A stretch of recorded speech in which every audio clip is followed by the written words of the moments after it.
इस संसार का सबसे सर्वश्रेष्ठ, सबसे महान धनुर्धारी केवल वही होगा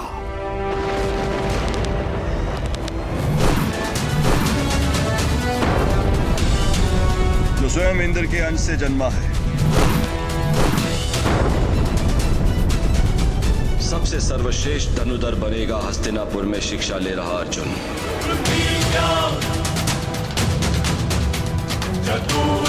जिसने इंद्र का आशीर्वाद अर्जित किया है वो अर्जुन।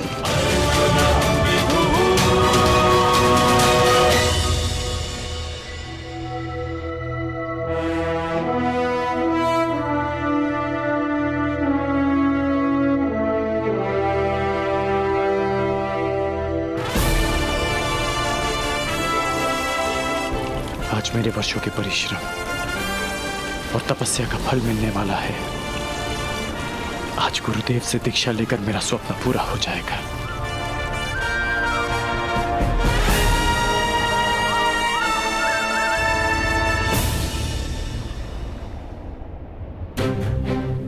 मैं कर्ण हूं, हस्तिनापुर का ब्राह्मण। धनुर्बल प्राप्त करने के लिए मैंने आपसे अपना परिचय छिपाया। ये छल मैंने अपने लोगों की रक्षा के लिए किया। क्षमा करना गुरुदेव।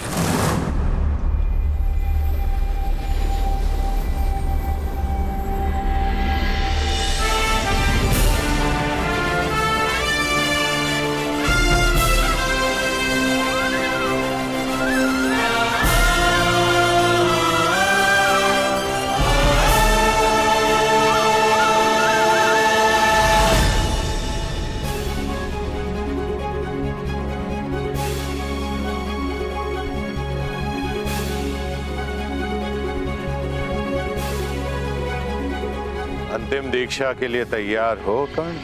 प्रस्तुत हो गुरुदेव। वत्स, इस संपूर्ण ब्रह्मांड की रचना ब्रह्मदेव ने की है और उनसे बड़ा संहारक कोई नहीं हो सकता है। इसलिए ब्रह्मदेव के शस्त्रों से अधिक संहारक कुछ भी नहीं है। और वो 3 शस्त्र हैं: ब्रह्मास्त्र, ब्रह्मशीरस्त्र और ब्रह्मांडास्त्र। कर्ण, उनकी दीक्षा से पहले तुम्हें मुझे वचन देना होगा। इनका प्रयोग तुम उत्तरदायित्व के साथ करोगे, संसार के हित के लिए करोगे और तभी करोगे जब तुम्हारे समक्ष और कोई मार्ग ना बचा हो। सूर्य देव को साक्षी मानकर ये राधे आपको ये वचन देता है।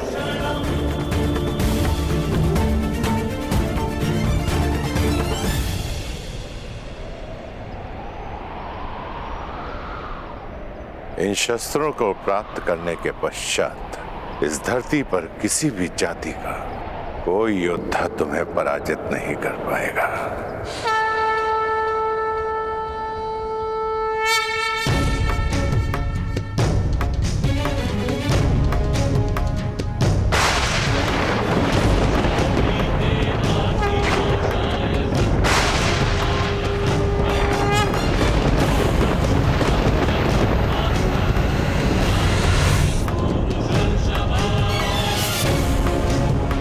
ब्रह्मास्त्र अब ये तुम्हारे शरीर में विद्यमान है राधे। ब्रह्मास्त्र के पश्चात ब्रह्मदेव ने एक और महाशस्त्र का निर्माण किया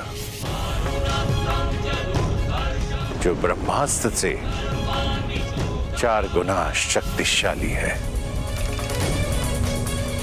ब्रह्मशिर अस्त्र।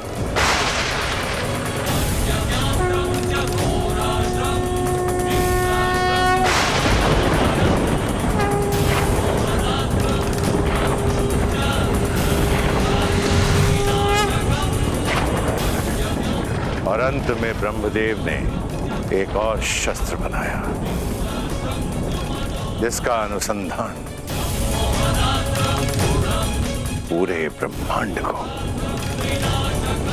पलक झपकते ही संपूर्ण सृष्टि को नष्ट कर देगा। ब्रह्मांड अस्त्र।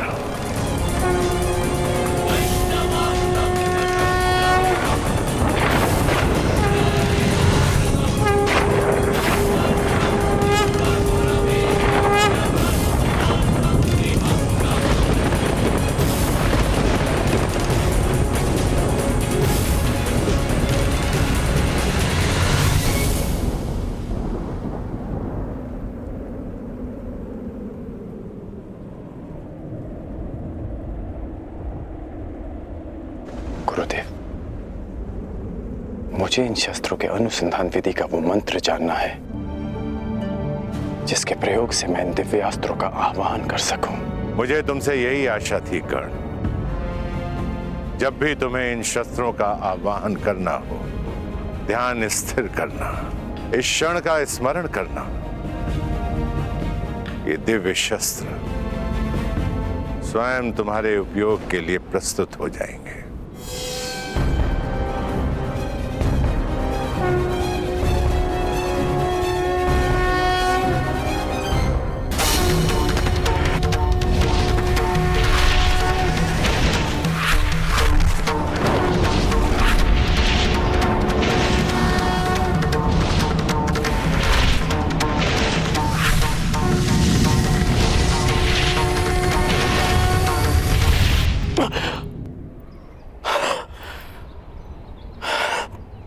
कर्ण, शिक्षा प्रारंभ से पहले तुमने बताया था कि तुम महर्षि भृगु के वंशावली में से हो। आज महर्षि भृगु को तुम पर गर्व होगा। इस धरती के प्रत्येक ब्राह्मण को तुम पर गर्व होगा। ब्राह्मण पुत्र कर्ण,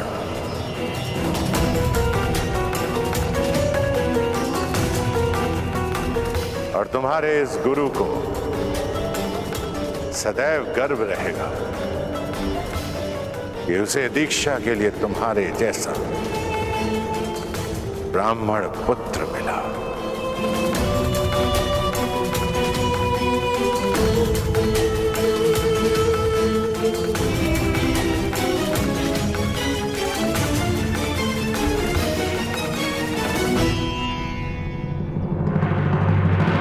सूत पुत्र कर्ण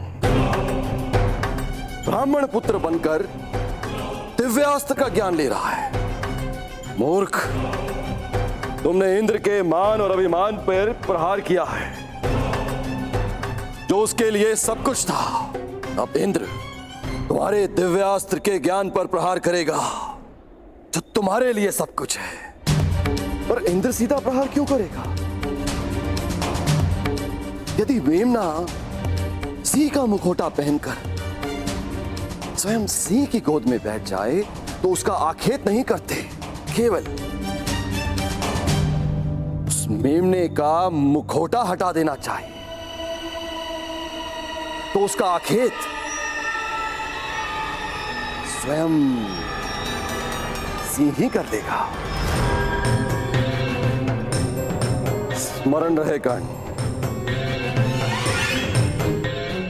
सबसे बड़ा अभिशाप वही होता है जो वरदान स्वयं के लिए शाप बन जाए।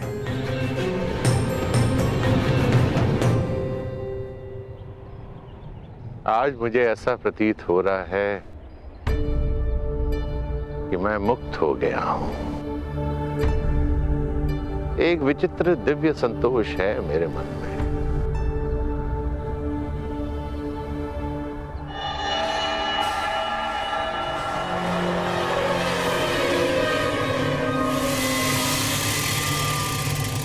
मेरा मन ऐसे जलता था जैसे तप मरुस्थल, और यह ताप शीतल तब हुआ जब मुझे श्री राम के दर्शन हुए और उसके सैकड़ों वर्षों के बाद मेरे शिष्य गंगापुत्र भीष्म के चक्रवात ने उसे फिर से जगा दिया। कर्ण, स्वयं से युद्ध करके कभी कोई विजयी हुआ है? अंततः पितामह भीष्म को भी आशीर्वाद देना पड़ा। और अनुभव हुआ कि आक्रोश उस शक्ति के कारण जो मुझ में है, और मैंने शपथ लिया कि अब मैं शस्त्र कभी नहीं उठाऊंगा। मैंने अपने सारे अस्त्र और शस्त्र अपने शिष्य द्रोणों को भेंट कर दिए, किंतु फिर भी थोड़ा आक्रोश भीतर रह गया।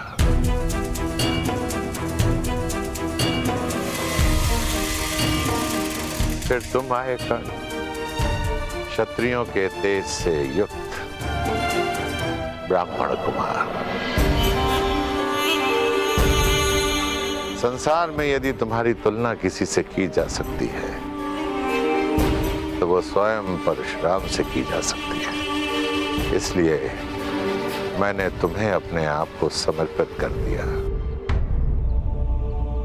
और आज तुम्हें अपने सभी दिव्यास्त्र प्रदान करके मन बहुत हल्का हो गया। चिरायु भव ब्राह्मण कुमार, तुम मेरा नाम तीनों लोकों में अमर करोगे।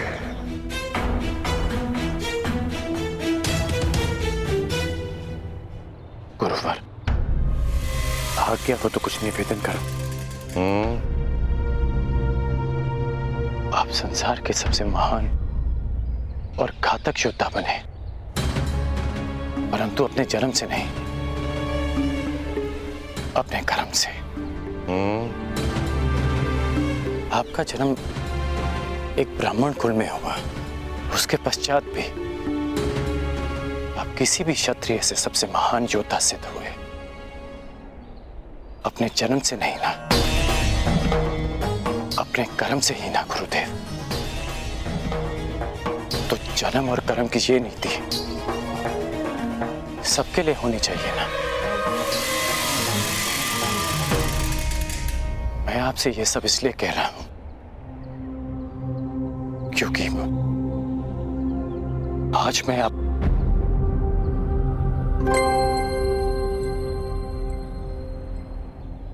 गुरुवर,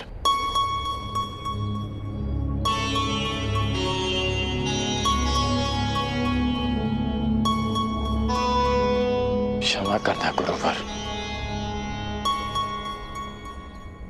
अपने राधे को क्षमा करना।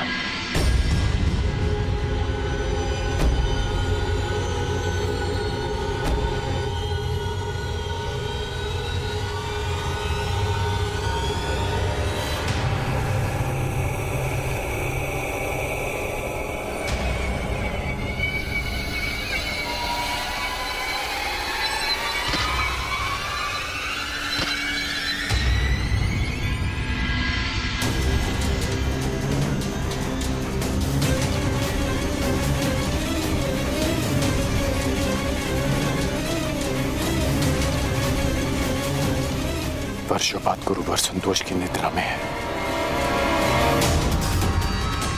उनकी निद्रा भंग हो जाएगी।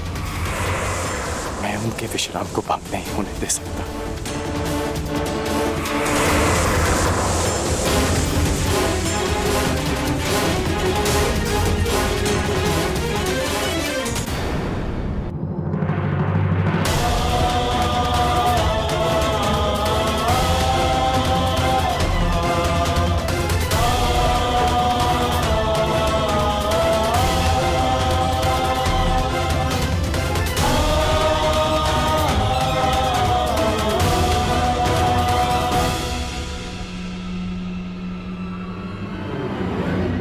ये रक्त कहां से रिस रहा है?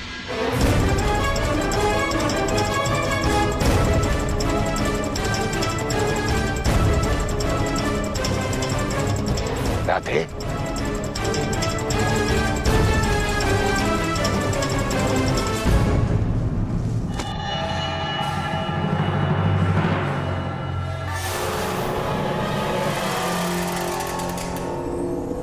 इतने डंक साइड तुमने? तुम इस कीड़े को यहां से हटा भी सकते थे, इसे मृत्यु का द्वार भी दिखा सकते थे। अपने गुरु के विश्राम के लिए ये राधे कितना भी रक्त बहा सकता है, कितनी भी पीड़ा सह सकता है गुरुदेव।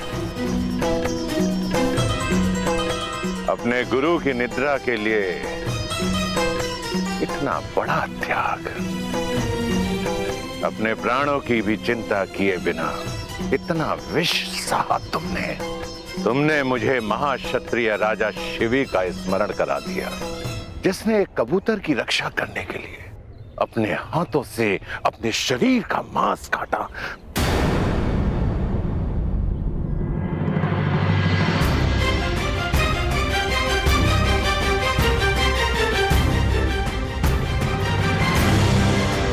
क्षत्रिय?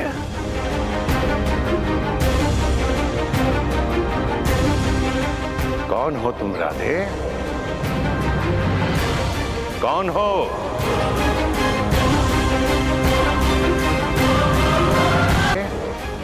मैं राधे, आपका शिष्य कर्ण। ये मेरे प्रश्न का उत्तर नहीं है कर्ण।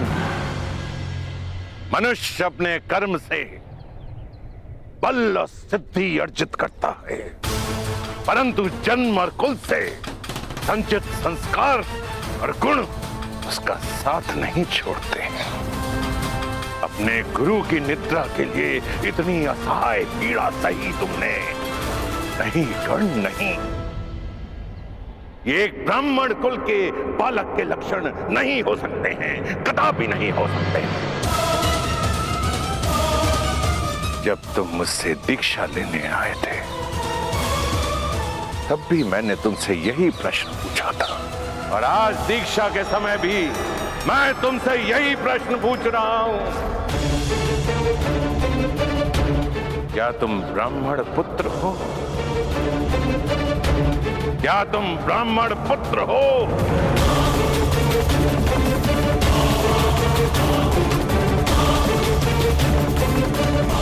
नहीं गुरुदेव,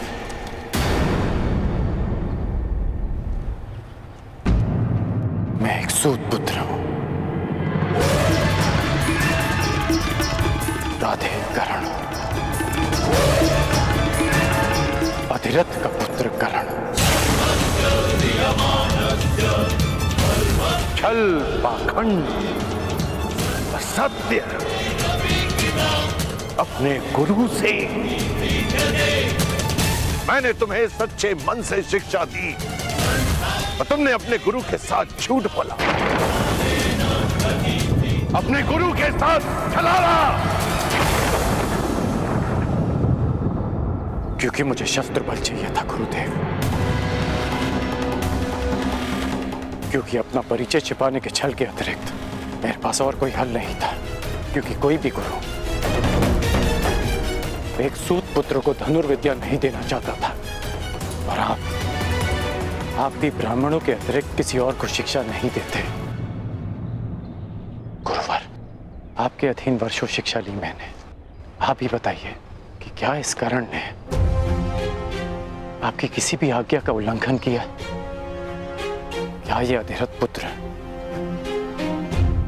अपने गुरु की किसी भी परीक्षा में असफल हुआ? सफल हो या असफल, छल छल होता है कर्ण। और तुमने शिक्षा ग्रहण नहीं की, चोरी की है तुमने। तुम्हें इस अपराध का दंड मिलेगा। तुमने मेरे दिव्यास्त्रों को प्राप्त करने के लिए अपने गुरु से झूठ बोलने का महापाप किया है। रोग है तुम पर। अब तुम अपने गुरु से श्राप भी लेते जाओ। मैं जमदग्नि पुत्र परशुराम तुम्हें श्राप देता हूं कि मेरे द्वारा दिए गए दिव्यास्त्रों का तुम उपयोग नहीं कर पाओगे।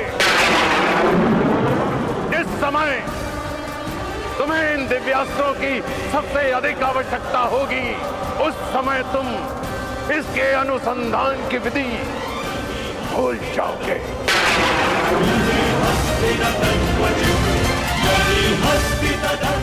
मेरे द्वारा दिए गए दिव्यास्त्रों का आवाहन नहीं कर पाओगे। ये मेरा श्राप है।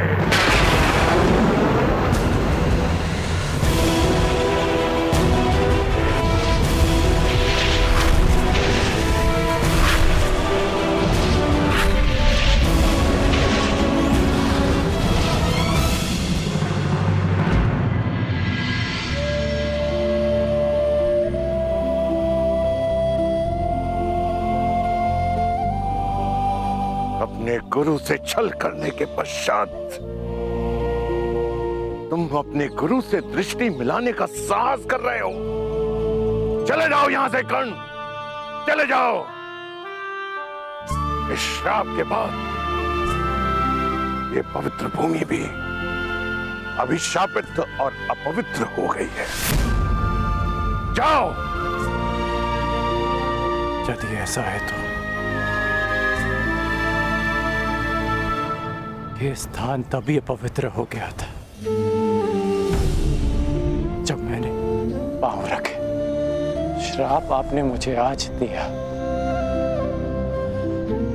परंतु अभिशापित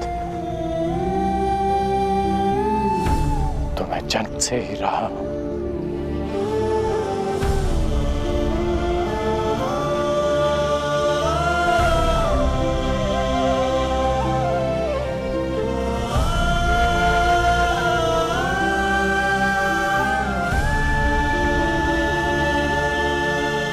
मुझे कोई खेद नहीं कि मेरा जन्म एक सूत कुल में हुआ है।